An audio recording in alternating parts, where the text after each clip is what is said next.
Cynthia.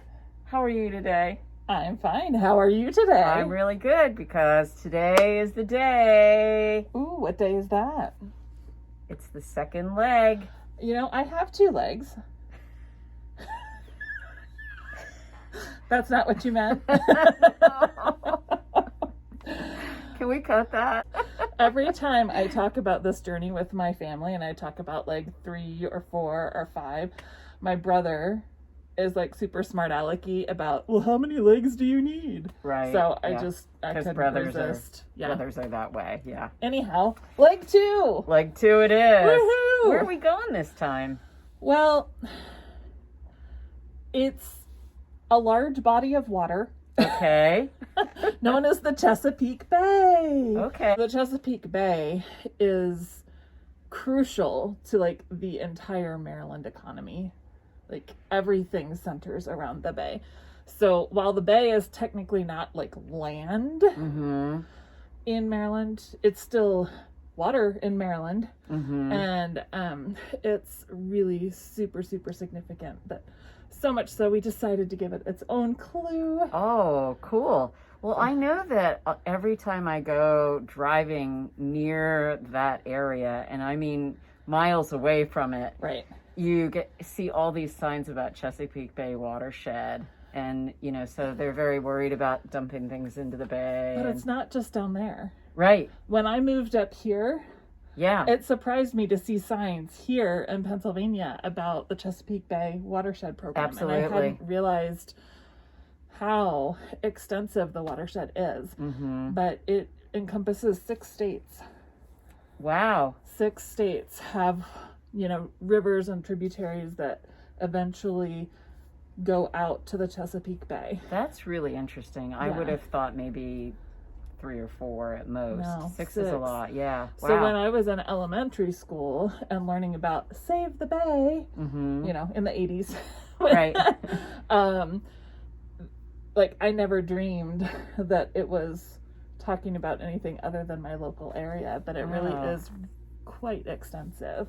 That's interesting. Yeah, I didn't realize that. I know I've seen the signs a lot of places though as I've driven. So. Well, you know the Susquehanna River, Mm-hmm. which starts up in New York, Mhm. right, and comes down through Pennsylvania. It provides 40% of the fresh water that goes into the Chesapeake Bay. Wow. Interesting. Huh. So it's a Very big deal. Yeah. Yeah. I've learned more about it in the past 6 months than I had in the past, like, however many years. That's the beauty of being an adult, though. Yes. Is that when things become meaningful, you really start to learn and incorporate Yeah. them into your knowledge. It's pretty Yeah. cool. Yeah. Well, and I really did incorporate, like, what I was learning about the bay Mm-hmm. into my section of the shawl. Because while there are thousands of tributaries and streams and stuff that pour into the bay, there are 12 major rivers. Mm-hmm. And so my clue has, I don't know if they're triangles or V's or what, but stripes, sort of, there are 12 major stripes to represent Oh, cool. those 12 rivers, and they're done out of the different solid colors. And then the variegated, which my variegated is kind of a mix of all of my colors Mm-hmm. with like some other stuff in there too.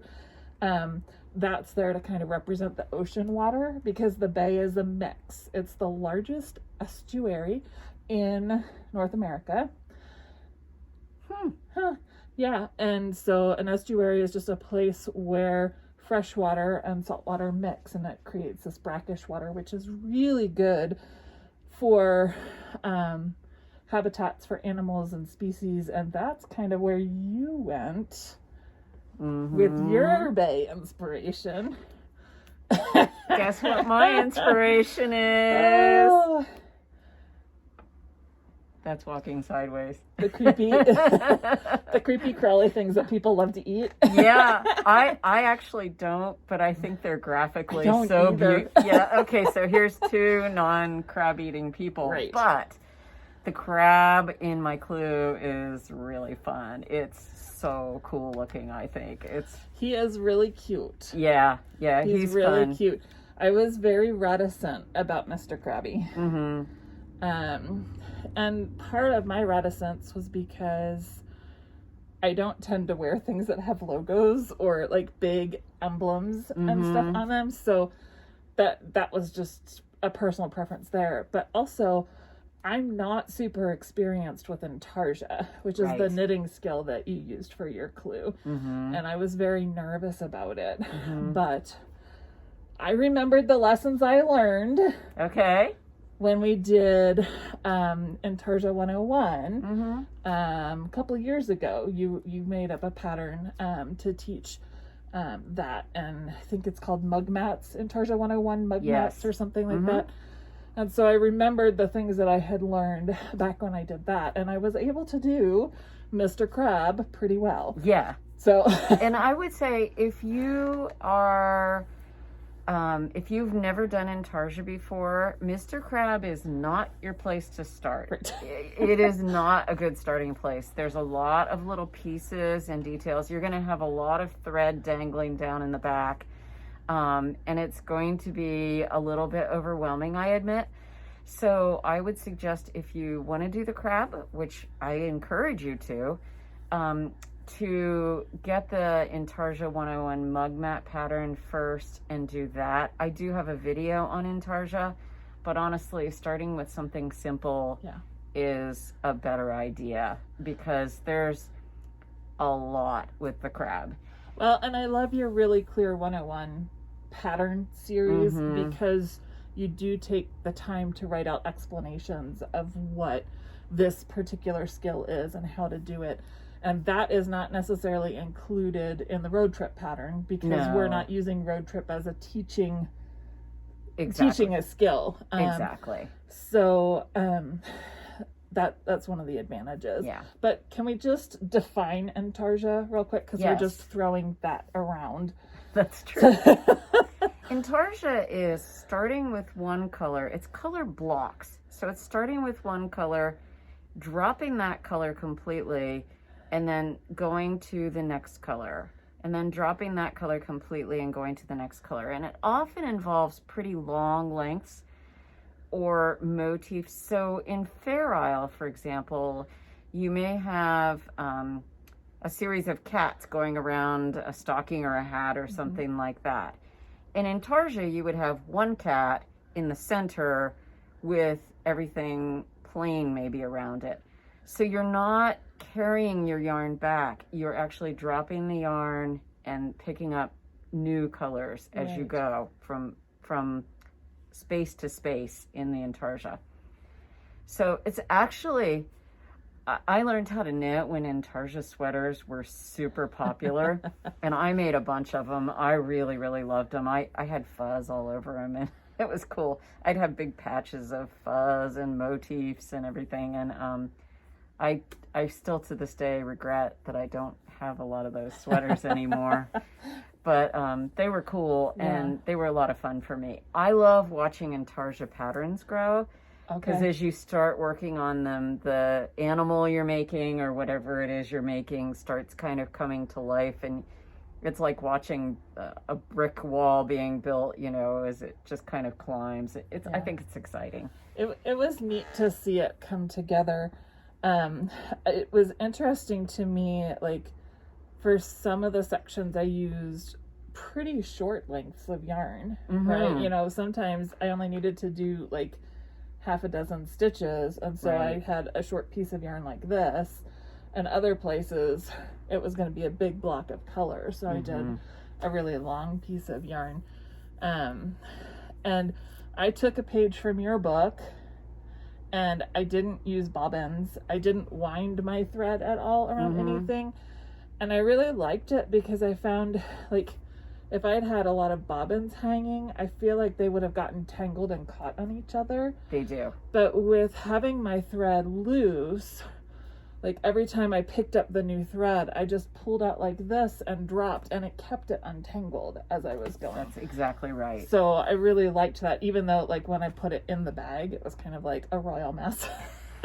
It looks scarier than it is. Yeah. It really looks scary when you're doing it. But honestly, you just kind of work on one stitch at a time like you always do, and it's fine. Well, and So- here's a little tip. Somebody who had done a long tail cast on and had a really long tail at the end was concerned about running out of yarn. I was like, no, just cut it. There will be a place for you to use that later. This is one of those possibilities because Yeah. there are a lot of places in the intarsia that where you just need like a small length of yarn to do a pincher or a, I don't even know what you a call little leg or whatever those it things, is. or Yeah. the eye stem thingies. So you just need enough to do a few stitches and weave in both ends. Exactly. Yeah, I admit that there will be end weaving in to do with this clue. And also, though, you will finally figure out why I had 2 beads in the clue. A lot of people were wondering about that and guessed eyes. And indeed, at the top of the eye stems, Yes. there's a bead on each eye. Yeah. And I thought that was just kind of a fun little thing Yeah. to do. And you can make its eyes any color because the crab is going to be any color. I mean, it's just going to depend on what your color is. You just want to make sure you have contrast. I mean, we designed it, you designed it, so that the dark color would really stand out against the variegated Yeah. background. And I know for both of our shawls that worked out really nicely. Yeah, And I know all the color combos that we had chosen. Yeah, it should. And you know what? If it doesn't, just go to your local yarn shop and buy more yarn that does. There you and go. we're good. There Yeah. you go. So I can only imagine that there would be people who are like, well, it's a blue crab, so I have to have this color of yarn. So That worked out. No, mine's purple, isn't it? yeah, but it's Yeah. bluish. right? Bluish. Yeah. You are not required to No. make the crab blue. It can be whatever color Can be your whatever yarn you is. want, Yeah, yeah. that was the plan. I think it's just such a great graphic motif that any color is good. So And if you don't like intarsia, or you don't want to take the time to learn intarsia, or you don't mind the intarsia knitting part, but you hate 50,000 ends that have to be woven at the end, you can always pick my clue, which Exactly. is super easy this time. And, it is. Yeah, we yeah. balanced nicely this Yes. time. As I was test knitting, I was actually very grateful for her clue this time because it is real easy Yeah. and very pleasant to do. I like doing German short rows, and you included those, so that was it's a very pleasant clue. I find German short rows very fun. Yeah, they And, are. I like just the tidiness of the way it tightens up the gap. So with short rows, we'll give a little technique moment. With short rows, the essence is you're just going part of the way across the row and then turning around and going back to where you started. And if you don't have any sort of treatment there where you turn, it can leave a gap or a hole in your work. So there are lots of different methods out there for tightening up that gap. I think a traditional old favorite was wrap and turn, where you're slipping a stitch and wrapping your yarn around it. And I've done that before. It works fine.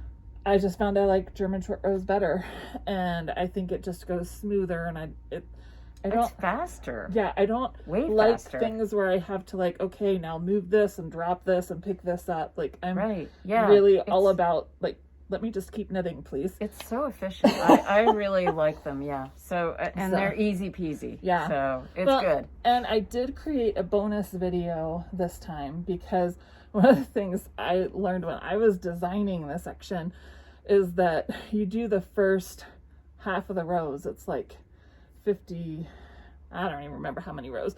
You've done all these rows and you get like halfway through, and then with the rows getting shorter. And then after that, there's a turning point and your rows start getting longer again.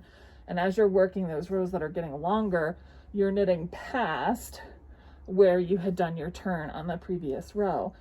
And that stitch is a little bit twisty, and I kept dropping them. Oh dear. And my brain is a little funny with, okay, well, what was the yarn actually doing when I did the short row? And so I was like, I found ways to recover it, but I was just like, if I'm having this problem, other people are going to have this problem too. And I found a really easy 3-step way to pick up a dropped double stitch. and German short rose. So I'm not sure if that's going to be a separate video. We've talked about this. We keep going back and forth.